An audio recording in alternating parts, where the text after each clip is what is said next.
The last thing you want to hear when you need your auto insurance most is a robot with countless irrelevant menu options. Which is why with USAA Auto Insurance, you'll get great service that is easy and reliable, all at the touch of a button. Get a quote today. Restrictions apply.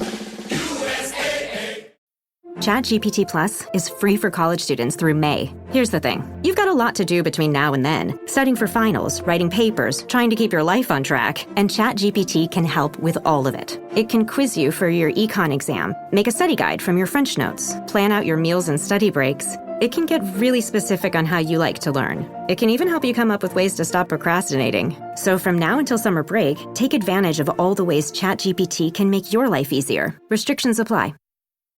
Good afternoon, guys, and welcome to the podcast. I'm really delighted about today's guest, where we're going to talk all about leadership. I'm happy to welcome John Hillen. He's an author, he's a CEO, and he's a leadership strategist. So the audience and listeners and viewers that are interested in strategic leadership, real-world applications, foundational frameworks, and strategic thinking, John's the man today, and I'm really happy to have him on. John, welcome. Great. Good to be with you, Chris. Yeah. And briefly introduce yourself and chronicle to what you're doing now. Sure. I'm on my fourth career as an academic right now. I teach at Duke University, and I also teach in the MBA program at George Mason University. And prior to that, I had a business career. I was the CEO of 3 different mid-sized technology services companies, both public and private. I did an IPO in the middle of the recession in 2009 with one of them, and that actually worked. And prior to that, I was a policy expert and a diplomat, and I started my career as a soldier. Wow, interesting. Yeah, quite accomplished. And so you probably, based on this, you have a lot of experience. So one thing is this podcast is a business entrepreneurship podcast, and it showcases thought leaders, thinkers, showcases businesses, brands. When clients come to you, what are they coming to you to solve the problem, or what are they trying to achieve, or what are they fed up with? What is your client avatar? Yeah, it's almost always, it's about trying to figure out their strategy.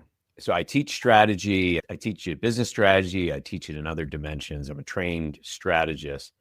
And my new book is called The Strategy Dialogues. And I try to really pull this out of the clouds and put it into people's hands, because I most often get this call in September. People say, we're going to have our annual strategy offsite. I need you to come facilitate it. And this is everything from, I just did one for the 5th biggest bank in the US, right on down through small entrepreneurial firms, even nonprofits, even government agencies that call me. And I say, why September?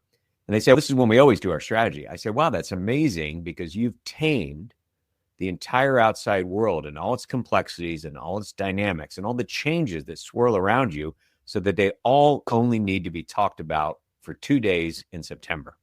That's fantastic. You like can control the weather. And they laugh and they say, okay, what's your point? I say, my point is, you're probably not really doing your strategy. You're probably just doing your annual budget drill for next year, and you're calling it your strategy. And then we start to get into an interesting conversation about what is a strategy versus what is a budget drill or some modest strategic planning that makes you 2% better than last year. And that's when we start to have a real conversation about what is the nature of strategy and how do you have one. Interesting. And talk about I know the business economic climate is completely up for grabs since COVID. What are some of the challenges that businesses have with developing a strategy?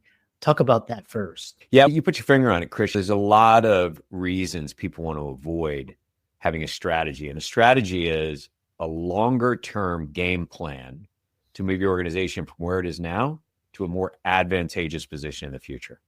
So it's not a goal, although goals are part of it. It's not a mission, although your mission definitely informs your strategy.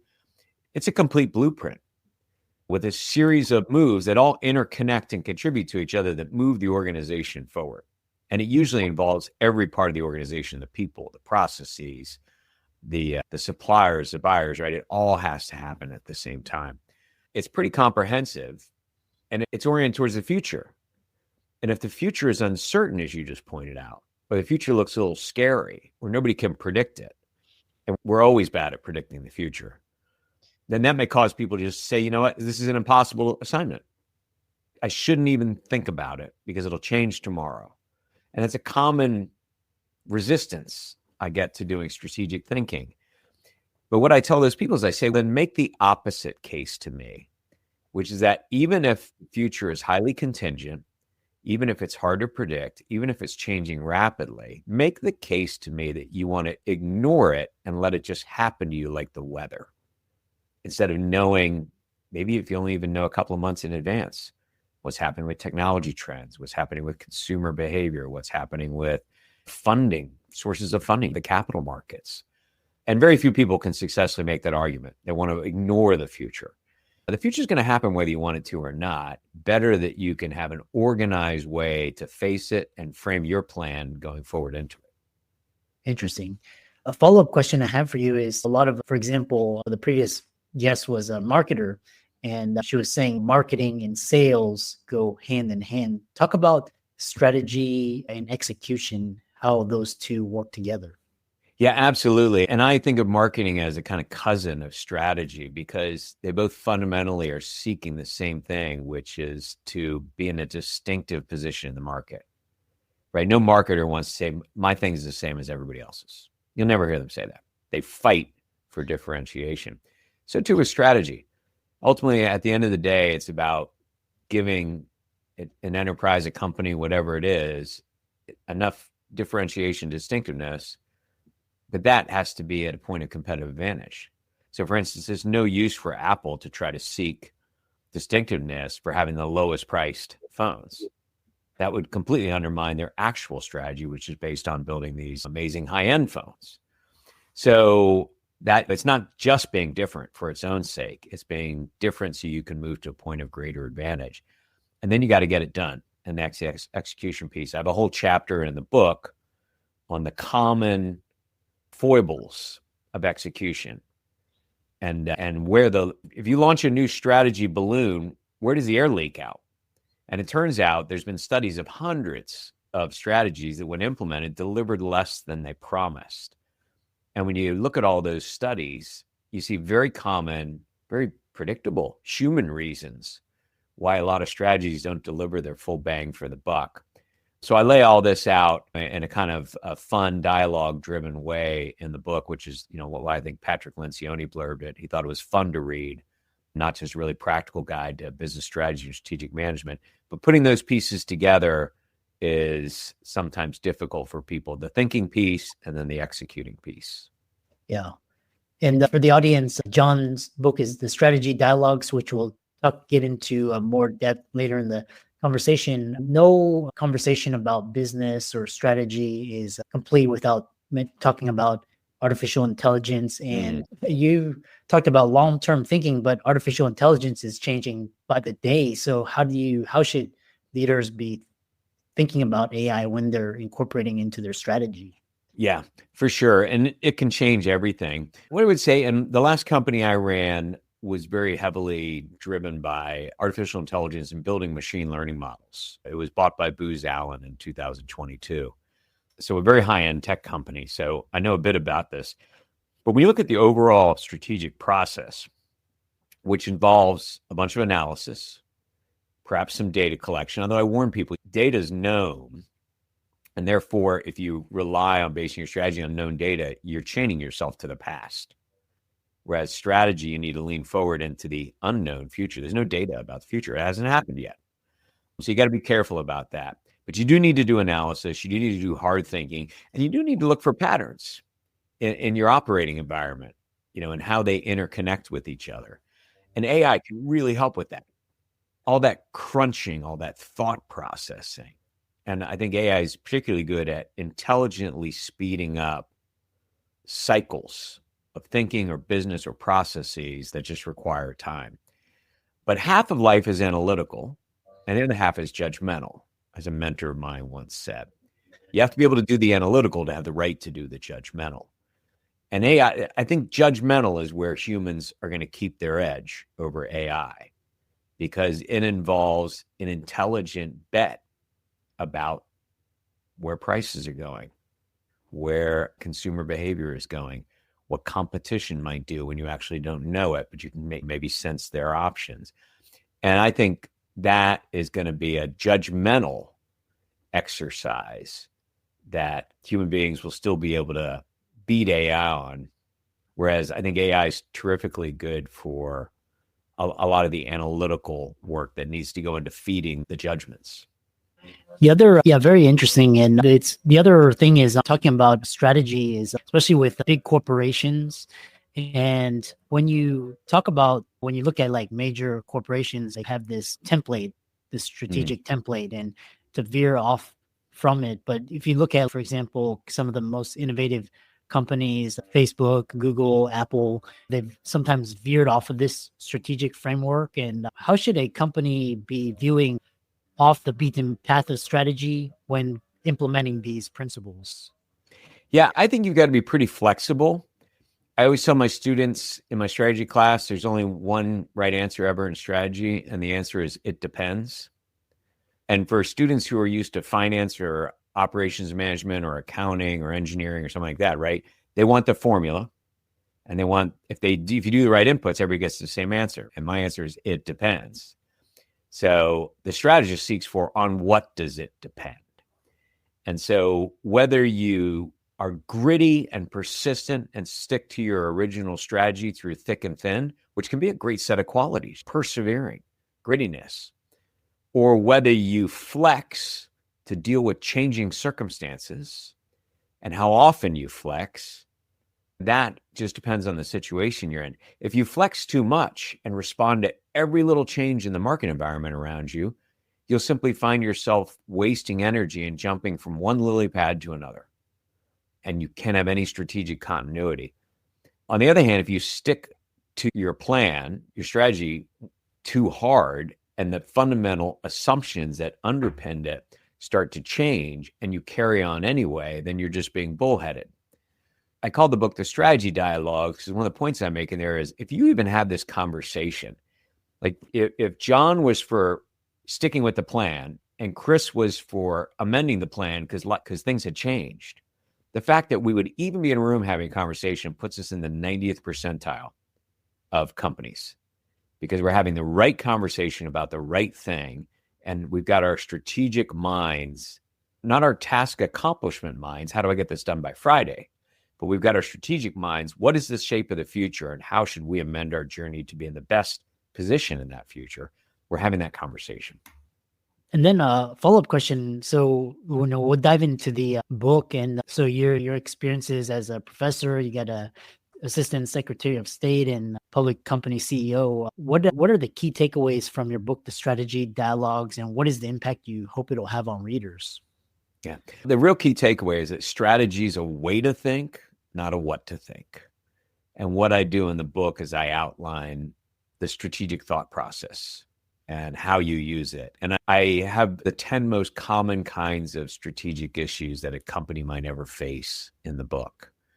And then how you go through thinking through those, and then with some examples, and then a chapter summaries, big reference guides, and all these frameworks, strategies. You've seen them, Christian, these diagrams. We love them. I can't order lunch without a 2x2 matrix. So we love those things. We call them frameworks. And they're not meant to give you a magic answer. They're meant to just help you organize your thinking. They're an analytical tool. So I have all that in the book. But the real takeaway of the book is someone says, we know every executive in life, big company, small company, has to be able to think strategically to progress in their career. It's a standard executive competency that is expected of leaders. And yet at the same time, there's almost no training for it. Probably 80% of corporate training is to get more certifications, more skills, as opposed to learning how to think strategically. So sometimes it's hard to get your hands around it. So what I try to do in the book is pull it out of the clouds, put it right into your hands. It's simple. It's organized. Here's the process. Here's how you know it when you see it. Here's a toolkit. This is the tool you pull out. M&A, pull out these tools. Think this way. You'll be able to approach a merger and acquisition opportunity more intelligently than you might have otherwise. So that's the basic aim of the book. It's what the British would call a primer or a primer. It's a basic guide to strategic thinking and strategic management. Interesting. And how does the book stand out from other strategic management books? And can you share one of the most valuable strategic thinking frameworks and explain its practical application? Sure. I'm happy to say the book stands out right now because at least for the past couple of months, it's been the number one in several Amazon categories. So it's standing out that way. And as an author, I'm very pleased about this. Why does a book like this shoot up to the top of the strategy charts, the business consulting chart, and things like that? Because it was needed. Because there's so much out there, big, thick books. The stuff we subject our students to, these textbooks, is really awful, and they're expensive. I think in a fast-moving world, and you've alluded to this, in a fast-moving world, I think people want something that's it's more than a pocket card, but it's less than a one-year investment in a huge set of concepts. They want a basic guide to how to think, not what to think, and really ready applications so I can use it now. And I can use it now. It can make me better at my job tomorrow. So I think the sheer practicality of it, Marshall Goldsmith said it was practical and entertaining. I think that's appealing to people, and it's because it's needed. It's needed. The world's changing so fast right now. You can't possibly keep up with everything that comes out. Yeah, every time I'm like, for example, 2 years ago, AI was just 1% of the conversation. And then last year was more like 30%. And then this year, it's almost every discussion involves AI, regardless of what industry. In your view, what separates the best strategists from the rest, and how can individuals cultivate these skills? Oh, it's the way they think. In Las Vegas, they have this expression, a tell. How can you tell when somebody's bluffing? So what's the tell for a strategic mindset? They think long-term, not short-term. The best strategic leaders talk you into something by showing you how it connects to other things on a future journey. They don't say, Chris, the reason we need this report at the end of the month is because it's required by our regulator. That's not the reason they give. They say, look, if you can get that done by the end of the month, Chris, then we'll have this data and we'll be able to see the end of the quarter. If we can see the end of the quarter, we can shape the year's end. If we can shape the year's end, we're going to be in a totally different place in 3 years.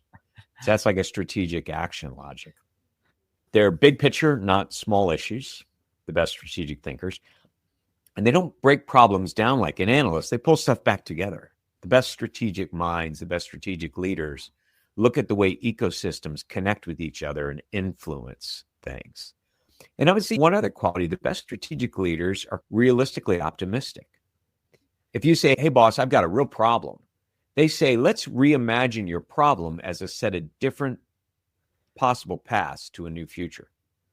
And we won't say no to something. What we'll ask is, what would have to be true for that path to happen? So you open up the aperture of your mind. You orient it towards possible futures. So it's a little bit more creative.